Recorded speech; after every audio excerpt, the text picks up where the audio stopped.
মানে তখন ছোট থাকতে আমি দেখতাম যে ওদের মারতেছে, তো সে যাদেরকেই মারতো আমি তাদেরকেই নিয়ে আসতাম।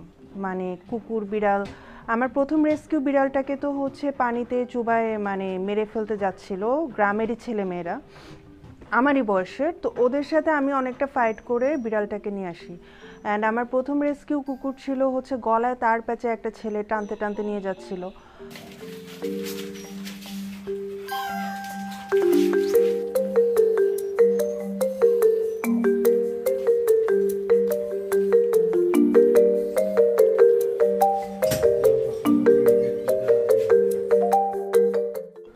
প্রচুর মানুষ অ্যাডপ্ট করে, ভিডিও কয়েকদিন খুব ভিডিও পোস্ট করে এবং তার কয়েকদিন পর হয় ছেড়ে দেয়, হ্যাঁ, বা কাটা বনে দিয়ে আসে।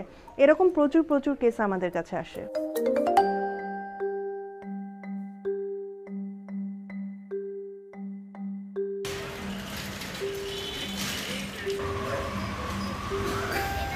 অবজারভেশন রয়েছে কোন কোন এলাকায় কুকুরের সংখ্যা বেশি।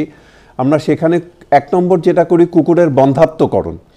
কুকুরগুলো যাতে বংশ বিস্তার করতে না পারে সে কারণে কুকুরের বন্ধ্যাত্বকরণ প্রক্রিয়াটি আমরা করি। আরেকটি করি, যে এলাকাগুলোতে কুকুরগুলো খুব উত্ত্যক্ত করছে সেখান থেকে কুকুরগুলোকে অপসারণ করে অনেক দূরবর্তী এলাকায় নিয়ে গিয়ে ছেড়ে দিয়ে আসা। এই বন্ধ্যাত্বকরণ এবং অপসারণ কাজটা আমরা করে থাকি।